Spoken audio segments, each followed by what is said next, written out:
A circulação do vírus em 23 países nos últimos 3 anos. O surgimento de um caso da doença na Venezuela em junho. O efeito devastador da doença no país antes de sua eliminação, graças à vacina. Foram 26.827 casos de paralisia infantil entre 1968 e 1989, quando o último caso foi registrado na Paraíba.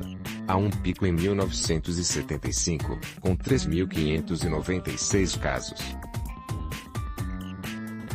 Outro ano com muitos registros foi 1979, com 2.564 infecções. O Ministério da Saúde registra os números como casos, mas, para a historiadora Dilene Nascimento, da casa de Oswaldo Cruz, Fiocruz, o dado provavelmente indica as sequelas deixadas pela doença. O dado era registrado quando havia sequela, como a paralisia. E, para cada registro de sequela da polio, pelo menos outras 99 infecções haviam acontecido. Dilene Nascimento, caso Oswaldo Cruz. Até a primeira metade da década de 1980, a poliomielite apresentou alta incidência no Brasil, contribuindo, de forma significativa, para a elevada prevalência anual de sequelas físicas, observada naquele período. Ministério da Saúde. O maior número de casos era registrado no Nordeste e no Sudeste, seguindo também a proporção da população nesses estados. Desde 1989, quando foi registrado o último caso, o Brasil levou mais 5 anos para estabilizar a circulação do vírus. Finalmente, o certificado de eliminação ocorreu em 1994. Ele foi emitido para toda a região das Américas pela Organização Mundial da Saúde. Agora, o governo está tentando aumentar as taxas de cobertura vacinais para que a poliomielite não tenha o mesmo destino do sarampo, que voltou a circular após a eliminação. Uma combinação de casos importados da Venezuela e de brasileiros não imunizados está contribuindo para um surto no norte do Brasil. Para a historiadora da Fiocruz, a poliomielite está atrelada fortemente à cultura de vacinação no Brasil e ao seu desenvolvimento. A erradicação da doença, e suas temidas sequelas, podem ter abalado a organização da vacinação por aqui. Quando chegou a vacina da poliomielite por aqui, toda mãe queria vacinar. Todo mundo ia atrás da vacina. A imagem da paralisia era muito forte. Dilene Nascimento, historiadora.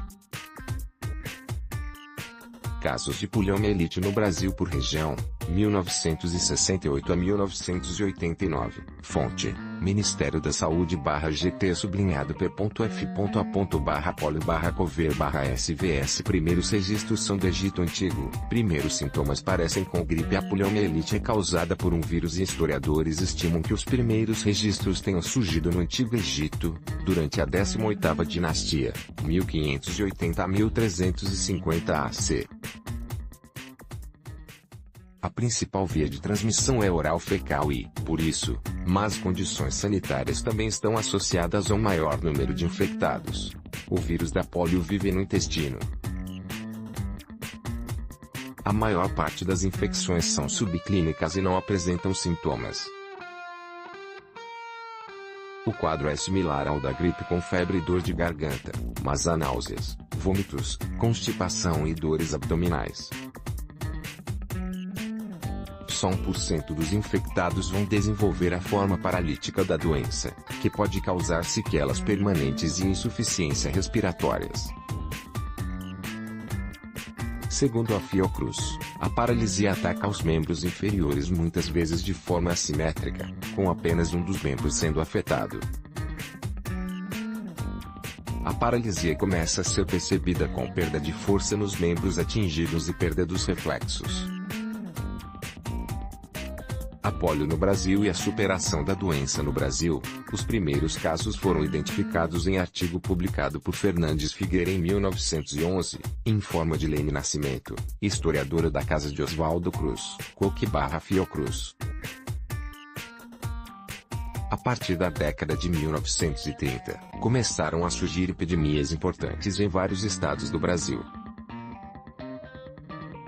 A vacina chegou na década de 1950, e a ideia nacional de uma campanha foi em 1971, explica Dilene.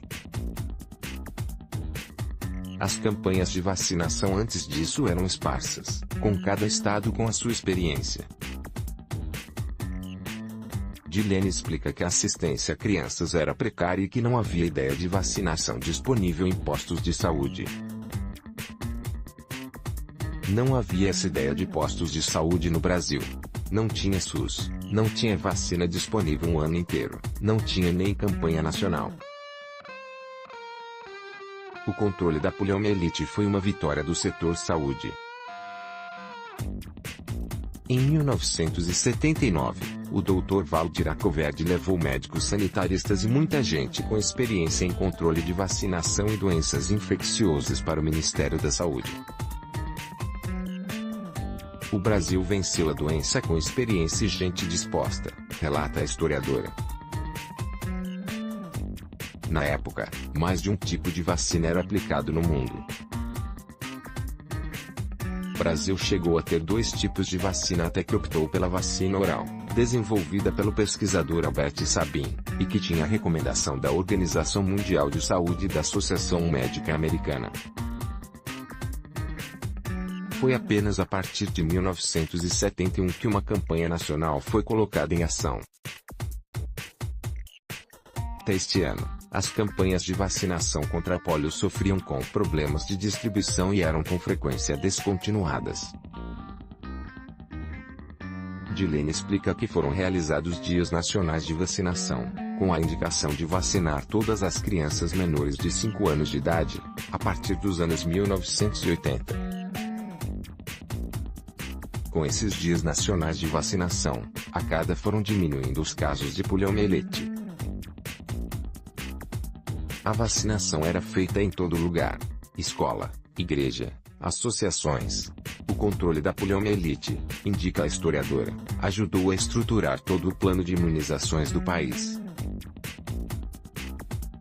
A gente tinha a experiência da varíola, mas a polio trouxe vacinas em postos de saúde e campanhas nacionais, explica Dilene. Em 1973, na esteira da campanha contra a poliomielite, foi lançado o Programa Nacional de Imunização PNI, que incorporou o controle da poliomielite e introduziu a multivacinação, incluindo principalmente a vacina do sarampo como estratégia de campanhas.